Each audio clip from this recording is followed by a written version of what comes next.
Undisputed number 1. അഹമ്മദാബാദിലെ സെഞ്ചുറിക്ക് ശേഷം രവീന്ദ്ര ജഡേജയെ ആകാശ് ചോപ്ര വിശേഷിപ്പിച്ചത് ഇങ്ങനെയാണ്. ICC ടെസ്റ്റ് ഓൾറൗണ്ടർമാരുടെ പട്ടികയിൽ 1200-ലേറെ ദിവസങ്ങളായി ജഡേജ 1-ാം സ്ഥാനത്ത് തുടരുന്നു. 2-ാം സ്ഥാനത്തുള്ള മെഹദി ഹസൻ മിറാസുമായി റേറ്റിംഗിൽ 100 പോയിന്റ് വ്യത്യാസം. ഏറെക്കാലമായി അയാളുടെ സിംഹാസനത്തിന് ഇളക്കം തട്ടിക്കാൻ ലോക ക്രിക്കറ്റിലെ അധികായർക്കാർക്കുമായിട്ടില്ല.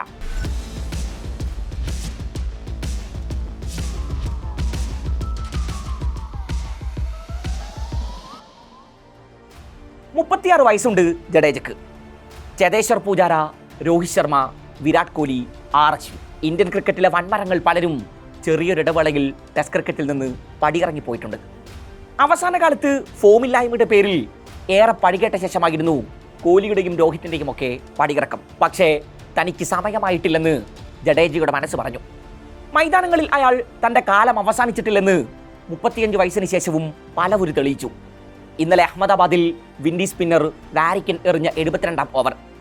2 തവണയാണ് ആ ഓവറിൽ പന്ത് ഗാലറിയിലേക്ക് മൂളിപ്പറന്നത്. ജഡേജ ടെസ്റ്റ് മോഡിലൊന്നും ആയിരുന്നില്ല. 6-ാമനായി ക്രീസിലെത്തുന്നു. 176 പന്തിൽ സ്കോർ ബോർഡിൽ കുറിച്ചിട്ടത് 104 റൺസ്, 5 സിക്സറുകൾ, 6 ഫോറുകൾ.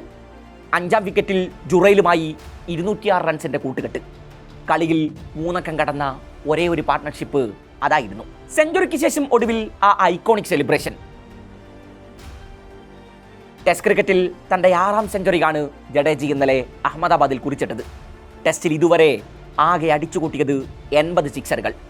ഈ നേട്ടത്തിൽ മറികടന്നത് സാക്ഷാൽ മഹേന്ദ്ര സിംഗ് ധോണിയെ. അഹമ്മദാബാദിൽ ഇന്നലെ ജഡേജയെ അടിച്ചുയർത്തിയ 5 സിക്സും left arm spinner Jomel വാരിക്കിനെതിരായിരുന്നു.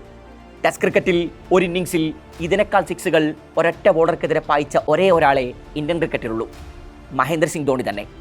2006-ൽ Windies താരം ദേവ് മുഹമ്മദിനെതിരെ ധോണി പായിച്ചത് 6 സിക്സുകളാണ്.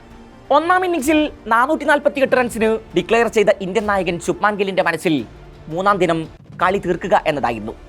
ഗില്ലിന്റെ തീരുമാനം ശരിവെക്കും വിധമായിരുന്നു പിന്നെ ഇന്ത്യൻ ബോളർമാരുടെ പ്രകടനം. ഫസ്റ്റ് സെഷൻ അവസാനിക്കും മുമ്പേ 5 വിൻഡീസ് ബാറ്റർമാർ കൂടാരം കയറി. അതിൽ 3 വിക്കറ്റും വീഴ്ത്തിയത് ജഡേജയായിരുന്നു. മാസങ്ങൾക്ക് മുമ്പാണ് ലോർഡ്സിൽ മുഹമ്മദ് സിറാജിന്റെ വിക്കറ്റ് വീഴുമ്പോൾ തലയിൽ കൈവച്ച് നിസ്സഹായനായി നിൽക്കുന്ന ജദ്ദുവിന്റെ ചിത്രം ഓർമ്മയുണ്ടോ? വെറും 22 റൺസ് മാത്രം അകലെ കയ്യെത്തും ദൂരത്തിൽ മോഹിപ്പിച്ചു നിന്ന വിജയം വഴുതിപ്പോകുന്നത് നോൺ സ്ട്രൈക്കേഴ്സ് എൻഡിൽ നോക്കി നിൽക്കാനായിരുന്നു അയാളുടെ വിധി. അന്ന് ജദ്ദുവിന് ഒരല്പം കൂടി ബാറ്റ് ചെയ്യാൻ അവസരം ലഭിച്ചിരുന്നെങ്കിൽ ലോർഡ്സ് കൈവിട്ടു പോകുമായിരുന്നു എന്ന് ഇംഗ്ലീഷ് നായകൻ ബെൻ സ്റ്റോക്സിന് നന്നായി അറിയാമായിരുന്നു. കളിക്ക് ശേഷം ജഡേജയെ സമാധാനിപ്പിക്കുമ്പോൾ അത് അയാളുടെ മനസ്സിലുണ്ടായി കാണണം. പിന്നെ ഓൾഡ് ട്രാഫോർഡിൽ ജഡേജയുടെ ഐതിഹാസികമായി ചെറുത്തുനിൽപ്പാണ് നമ്മൾ കണ്ടത്. കളി മതിയാക്കാം, ഞങ്ങൾ സമനിലക്കൊരുക്കമാണ്. നിസ്സഹായതയുടെ വക്കത്തായിരുന്നു അപ്പോൾ സ്റ്റോക്സ്. ജഡേജയ്ക്ക് കൈകൊടുക്കാൻ മുതിർന്നപ്പോൾ അയാൾ അത് നിരസിച്ചു. ഓൾഡ് ട്രാഫോർഡ് ഗാലറി 2 സെഞ്ചുറികൾക്കായി അക്ഷമയോടെ കാത്തിരുന്ന നേരത്താണ് സ്റ്റോക്സ് സമനിലക്കൊരുക്കമാണ് എന്നറിയിച്ചത്. 15 ഓവർ ഇനിയും ബാക്കി കിടപ്പുണ്ട്. ഈ 2 സെഞ്ചുറികൾ കണ്ടിട്ട് പോയാൽ മതി എന്ന നിലപാടിലായിരുന്നു ജഡേജ. ഒടുവിൽ സുന്ദറും ജദ്ദുവും ഓൾഡ് ട്രാഫോർഡിൽ 3 അക്കം തൊട്ടു. ഇംഗ്ലീഷ് സീരീസിന്റെ ആവേശത്തെ ഓവലിലേക്ക് വലിച്ചു നീട്ടിയത് ആ 2 സെഞ്ചുറികളാണ്.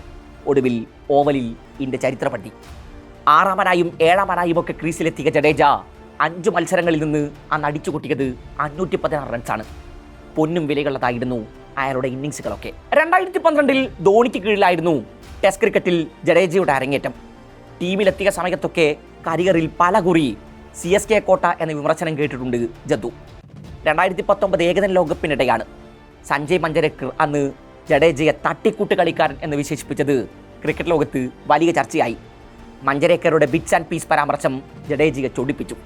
സെമിയിൽ കിവീസിനെതിരെ അർദ്ധ സെഞ്ചുറിക്ക് ശേഷം കമന്ററി ബോക്സിലേക്ക് ബാറ്റ് ചൂണ്ടിയായിരുന്നു ജദ്ദുവിന്റെ സെലിബ്രേഷൻ.